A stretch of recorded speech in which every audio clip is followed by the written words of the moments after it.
اعوذ باللہ من الشیطان الرجیم بسم اللہ الرحمن الرحیم۔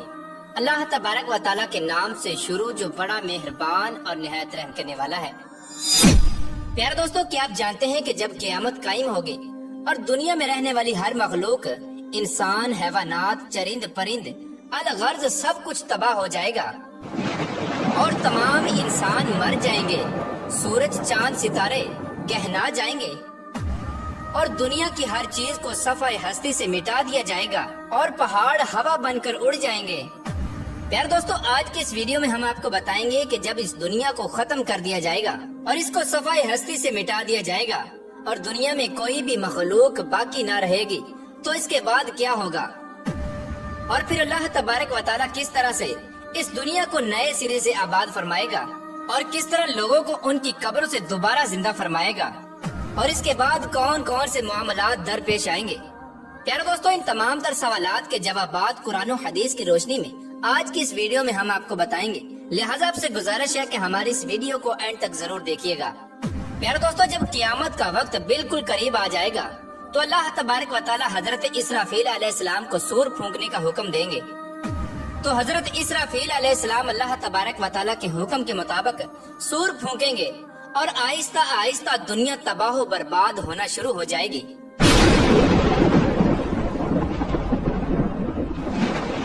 اور روئے زمین پر بسنے والی ہر مخلوق، انسان، جنات، چرند پرند، الغرض کوئی بھی چیز ایسی باقی نہ ہوگی جو زندہ ہو۔ اس وقت سب کا نام و نشان مٹ جائے گا اور سب کچھ تباہ و برباد ہو جائے گا، اور دلکش اور خوبصورت نظر آنے والی اس زمین پر ہر طرف چٹیل میدان اور ویرانی ہی ویرانی ہو جائے گی۔ اس کے بعد اللہ تبارک و تعالیٰ ارشاد فرمائے گا کہ کون ہے جس کی آج بادشاہی ہے، اور کہاں گئے دنیا کے جبار اور متکبر لوگ۔ دنیا کی اس تباہی کے بعد ایک لمبا عرصہ خاموشی اور سناٹے میں گزر جائے گا، اور اس لمبے عرصے کا علم صرف اللہ تبارک و تعالیٰ کو ہی ہے۔ پھر جب اللہ تبارک و تعالیٰ چاہے گا تو نئے سرے سے زمین و آسمان اور فرشتوں کو پیدا کرے گا۔ انسانوں کو دوبارہ زندہ کرنے کے لیے اللہ تبارک و تعالیٰ آسمان سے بارش نازل فرمائے گا، جس کے نتیجے میں ہر انسان کی ریڑھ کی ہڈی سے پورا انسانی ڈھانچہ تیار ہو جائے گا، اور اس ڈھانچے پر اللہ تبارک و تعالیٰ کے حکم سے گوشت پوشت چڑھ جائے گا۔ پیارے دوستو، اس طرح جب تمام انسان دوبارہ زندہ ہو جائیں گے تو اللہ تبارک و تعالیٰ حضرت اسرافیل علیہ السلام کو دوبارہ سور پھونکنے کا حکم دے گا۔ اس وقت تمام انسان ننگے پاؤں، ننگے بدن اور بے ختنہ اٹھ کھڑے ہوں گے جس طرح ماں کے پیٹ سے پیدا ہوئے تھے، اور اس دن اللہ تبارک و تعالیٰ کا یہ فرمان پورا ہوگا جس طرح کہ اللہ تبارک و تعالیٰ قرآن پاک میں ارشاد فرماتا ہے، اور تم لوگ فردن فردن ہمارے پاس حاضر ہوگے جس طرح ہم نے تمہیں پہلی مرتبہ پیدا کیا تھا۔ پیارے دوستو، سب سے پہلے اللہ تبارک و تعالیٰ کے پیارے حبیب حضرت محمد مصطفیٰ صلی اللہ تعالی علیہ وآلہ وسلم اپنی قبر انور سے باہر تشریف لائیں گے۔ اس کے بعد حضرت عیسیٰ علیہ السلام اور دیگر انبیاء کرام اپنی قبر انور سے باہر تشریف لائیں گے، اور اس کے بعد شہداء کرام اور اللہ تبارک و تعالیٰ کے نیک بندے اور اہل ایمان اٹھیں گے۔ اس دن کافر، مشرک اور منافق لوگ اپنے اپنے اعمال کے مطابق اپنی قبروں سے زندہ اٹھیں گے۔ کوئی اندھا ہوگا تو کوئی بہرا ہوگا تو کوئی لنگڑا ہوگا، اور کسی کو چیونٹی کی شکل میں اٹھایا جائے گا، اور کوئی شخص اپنے اعمال کے مطابق سر کے بل اٹھے گا۔ اس دن کافر اس غیر متوقع زندگی کے مناظر دیکھ کر شدید خوف اور غم کے اندر مبتلا ہو جائیں گے، اور ان کی آنکھیں اس خوفناک منظر کو دیکھنے کے بعد پتھرا جائیں گی، اور ان کافروں کے دل کانپ رہے ہوں گے اور کلیجے منہ کو آ رہے ہوں گے۔ اس دن اتنا وحشتناک عالم ہوگا کہ کوئی غمسار اور مددگار نہ ہوگا، اور اس دن نہ ہی کوئی ایک دوسرے کو پوچھنے والا ہوگا، اور اہل ایمان بھی اپنے اعمال کے مطابق اپنی قبروں سے اٹھیں گے، اور اس دن شہداء کرام اپنے بہتے ہوئے تازہ خون کے ساتھ اٹھائے جائیں گے، اور جو شخص جس حالت میں فوت ہوگا وہ اسی حالت میں اپنی قبر سے اٹھے گا، یعنی جو گناہ کرتا ہوا مر گیا وہ اسی گناہ کی حالت میں اٹھے گا، اور جو شراب پیتا ہوا مرا وہ اسی طرح شراب پیتا ہوا اٹھے گا، اور جو زنا کرتا ہوا مرا وہ اسی طرح زنا کی حالت میں اٹھے گا۔ پیارے دوستو، اس طرح جب تمام مخلوق زندہ ہو جائے گی اور اپنی اپنی قبروں سے باہر نکل آئے گی، پھر اس کے بعد قبروں سے اٹھتے ہی ہر انسان پر 2 فرشتے مقرر کر دیے جائیں گے، اور وہ فرشتے تمام لوگوں کو میدان حشر میں پہنچا دیں گے۔ پیارے دوستو، آپ کو بتاتے چلے کہ میدان حشر ملک شام کے علاقے میں قائم ہوگا اور سبھی لوگوں کو اپنی اپنی قبروں سے اٹھ کر اس میدان میں جانا ہوگا، اور کفار میں سے جو لوگ اندھے اٹھیں گے وہ ٹھوکریں کھاتے گرتے پڑتے میدان حشر میں پہنچیں گے، اور جو لوگ چیونٹیوں کے جسم میں اٹھیں گے وہ لوگوں کے پاؤں تلے روندے جا رہے ہوں گے، اور جو لوگ سر کے بل اٹھائے جائیں گے وہ لوگ انتہائی ذلت اور رسوائی کے ساتھ میدان حشر میں پہنچیں گے، اور بعض کافروں پر آگ مسلط کر دی جائے گی جو ان کافروں کو ہانک کر میدان حشر کی طرف لے جائے گی، اور اہل ایمان بھی اپنے عقائد اور اعمال کے مطابق میدان حشر کی طرف رواں دواں ہوں گے۔ بعض اہل ایمان پیدل پہنچیں گے اور بعض اہل ایمان اونٹوں پر سوار ہو کر میدان محشر میں پہنچیں گے۔ کسی اونٹ پر ایک شخص ہوگا تو کسی اونٹ پر 2، حتیٰ کہ کسی اونٹ پر 10 آدمی بھی سوار ہوں گے۔ اس دن اللہ تبارک و تعالیٰ کی ساری مخلوق اس خوفناک عالم میں چپ چاپ ایک ہی منزل کی طرف رواں دواں ہوگی، اور وہ منزل مقام محشر ہوگا۔ اس دن کسی کو اونچا سانس لینے کی جرت تک نہ ہوگی۔ اس دن ہر آدمی کو یہ احساس ہوگا کہ آج حساب کا دن ہے، اور آج اپنی زندگی میں کیے گئے تمام کرتوتوں کا پھل ملنے والا ہے۔ اس طرح جب تمام مخلوق میدان حشر میں پہنچ جائے گی تو اس وقت اللہ تبارک و تعالیٰ کی طرف سے یہ اعلان کیا جائے گا، وَامْتَازُوا الْيَوْمَ أَيُّهَا الْمُجْرِمُونَ، کہ اے مجرموں آج کے دن الگ الگ ہو جاؤ۔ اس وقت تمام لوگ الگ الگ گروہوں کے اندر تقسیم ہو جائیں گے، اور کافر اور مشرک لوگ اپنی زندگی میں جس چیز کی پوجا کیا کرتے تھے اور جس کو اپنا خدا مانتے تھے وہ اسی گروہ میں شامل ہو جائیں گے، اور دوسری طرف ایمان والوں کو ان کے عقائد اور اعمال کے مطابق الگ الگ گروہوں میں تقسیم کر دیا جائے گا۔ علماء کے ساتھ ہو جائیں گے، اور نیک لوگ نیک لوگوں کے ساتھ، عابد لوگ عابدوں کے ساتھ، اور متقین کی صف میں شامل ہو جائیں گے، اور شہداء کے ساتھ، اور مجاہدین کے ساتھ ہو جائیں گے۔ الغرض جو جس چیز کے ساتھ محبت کرتا ہوگا اور جن اعمال کے ذریعے اس نے اپنی زندگی گزاری ہوگی وہ اسی گروہ میں شامل ہو جائے گا۔ اس دن بے نمازیوں کی صف میں کھڑے ہوں گے، اور روزوں کو چھوڑنے والے روزوں کو چھوڑنے والوں کی صف میں کھڑے ہوں گے، اور اللہ تبارک و تعالیٰ کے نافرمانوں کی صف میں کھڑے ہوں گے، اور اسی طرح زکوٰۃ نہ دینے والوں کی صف میں کھڑے ہوں گے، اور زنا کرنے والوں کی صف میں کھڑے ہوں گے، اور شراب نوشی کرنے والوں کی صف میں کھڑے ہوں گے، اور ماں باپ کے نافرمانوں کی صف میں کھڑے ہوں گے۔ پیارے دوستو، میدان حشر میں تمام لوگ ننگے پاؤں اور ننگے بدن ہوں گے۔ اس دن سورج 1 میل کے فاصلے پر آگ برسا رہا ہوگا، اور زمین تپش کی وجہ سے دہک رہی ہوگی، اور جسم سورج کی آگ میں جل رہا ہوگا، اور زمین اتنی گرم ہو جائے گی کہ زمین پر پاؤں نہ رکھا جا رہا ہوگا، اور دور دور تک کہیں سایہ نظر نہیں آ رہا ہوگا، اور لوگ اپنے اپنے عقائد اور اعمال کے مطابق اپنے اپنے پسینوں میں ڈبکیاں لگا رہے ہوں گے۔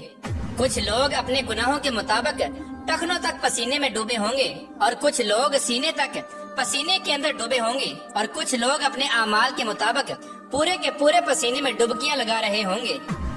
پیارے دوستو، حشر کا یہ خوفناک دن 50,000 سالہ ہوگا، اور لوگ بھوک اور پیاس اور شدید گرمی کی حالت میں 50,000 سال تک کھڑے رہیں گے،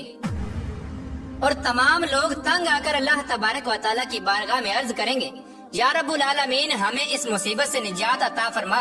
چاہے ہمیں جہنم میں ڈال دے۔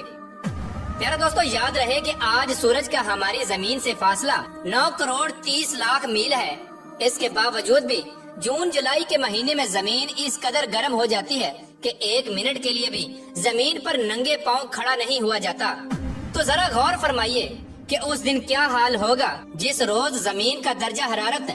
آج کے مقابلے میں 9 کروڑ گنا زیادہ ہوگا۔ پیارا دوستو، اس دن حساب و کتاب سے پہلے تمام لوگ مختلف انبیاء کرام کی بارگاہ میں حاضر ہوں گے اور ان سے اپنے لیے سفارش کرنے کا کہیں گے، لیکن سب انبیاء کرام ایک ہی جواب دیں گے کہ آج میرا رب اتنا غضبناک ہے کہ اس سے پہلے وہ اتنا غضبناک کبھی نہ ہوا، اور نہ ہی وہ اس کے بعد کبھی اتنا غضبناک ہوگا۔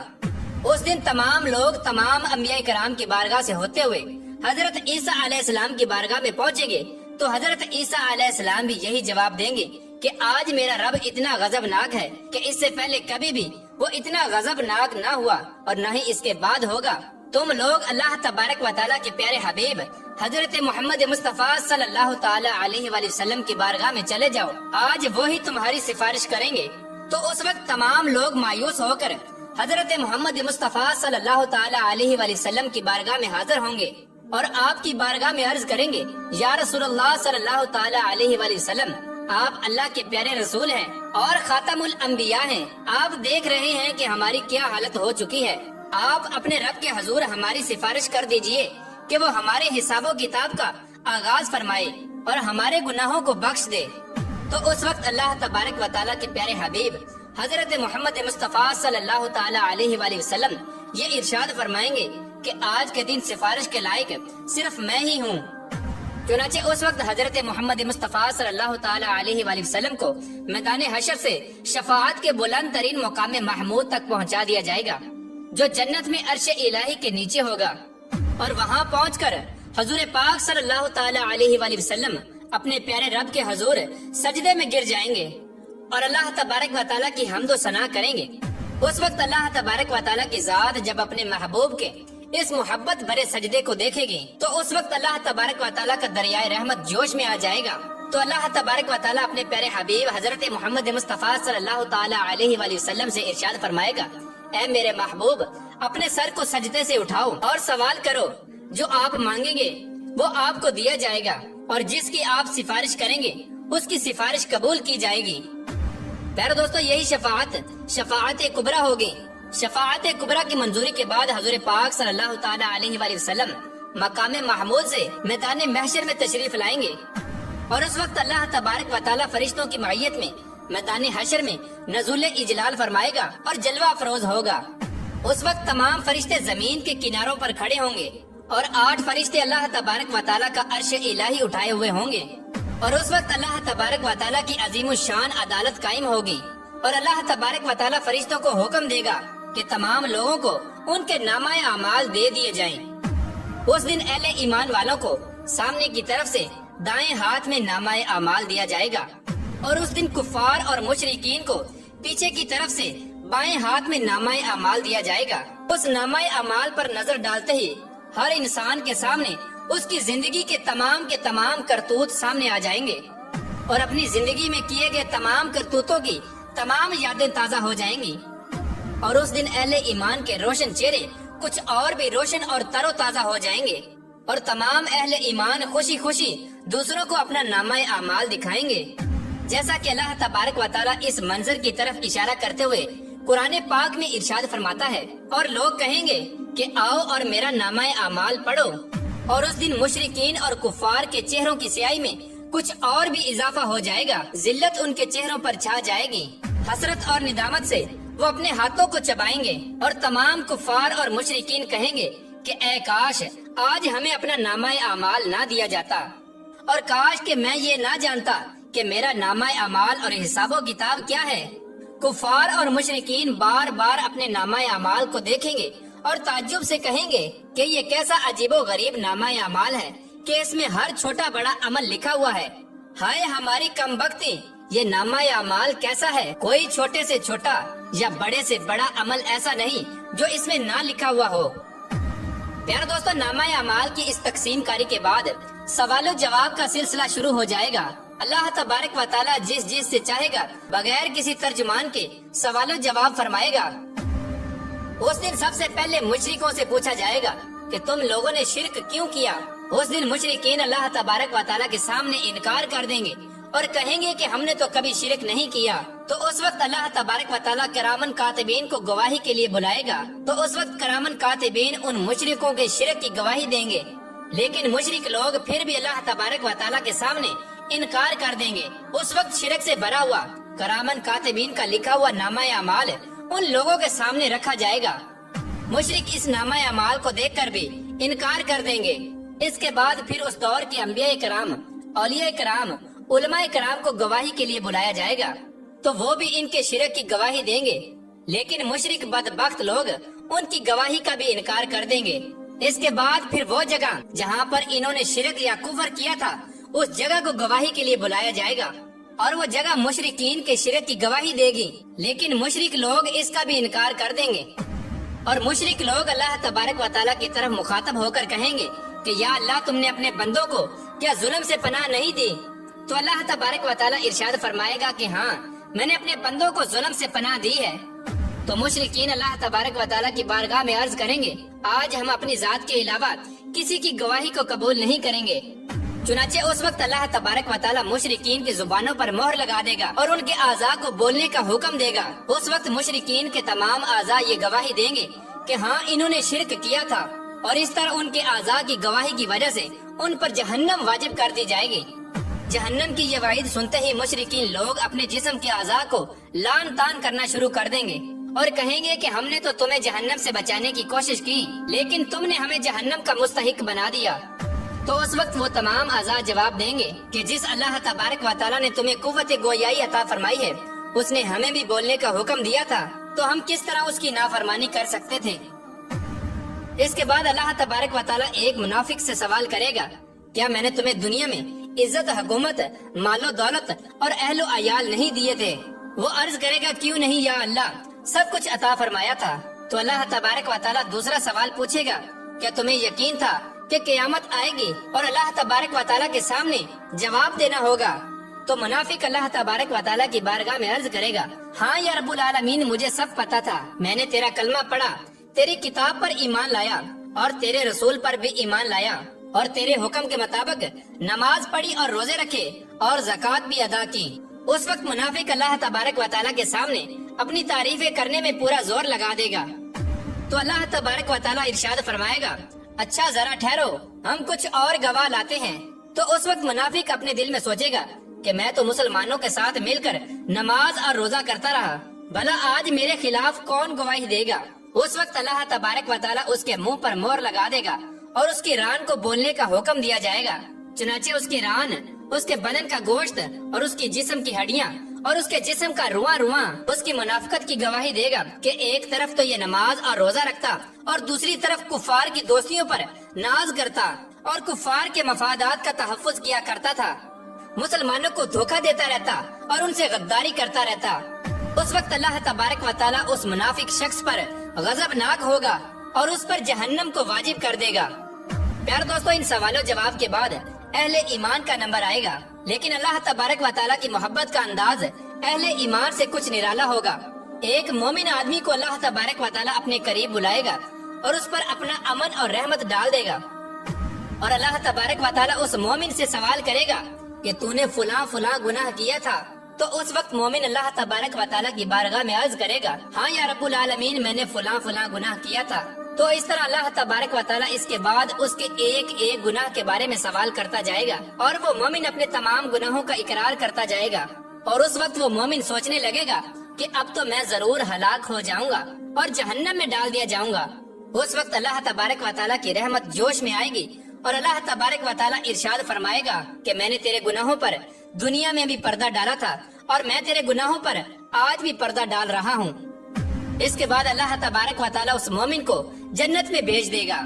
پیارے دوستو، جب یہ سوال و جوابات کا سلسلہ ختم ہو جائے گا اور تمام لوگوں سے ان کے حقوق کے متعلق سوال کر لیے جائیں گے، تو اس کے بعد میدان حشر کا آخری مرحلہ شروع ہو جائے گا اور میزان کو سجایا جائے گا۔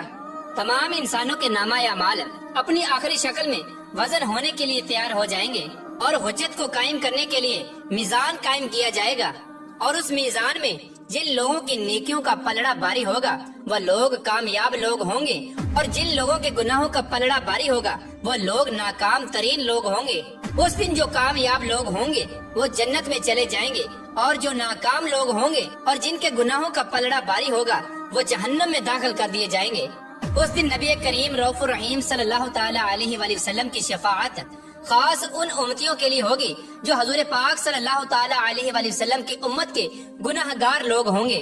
اس دن حضور پاک صلی اللہ تعالی علیہ وآلہ وسلم اپنی گناہ گار امت کی شفاعت فرمائیں گے، اور اللہ تبارک و تعالی اپنے پیارے حبیب حضرت محمد مصطفیٰ صلی اللہ تعالی علیہ وآلہ وسلم کی شفاعت قبول فرمائے گا اور حضور پاک صلی اللہ تعالی علیہ وآلہ وسلم اپنی گناہ گار امت کو اپنے ساتھ لے کر جنت میں تشریف لے جائیں گے۔ اللہ تبارک و تعالیٰ سے دعا ہے کہ اللہ تبارک و تعالیٰ اپنے پیارے حبیب حضرت محمد مصطفیٰ صلی اللہ تعالی علیہ وآلہ وسلم کے بتائے ہوئے راستے پر چلنے کی توفیق عطا فرمائے اور ان کی محبت کے اندر جینا مرنا نصیب فرمائے۔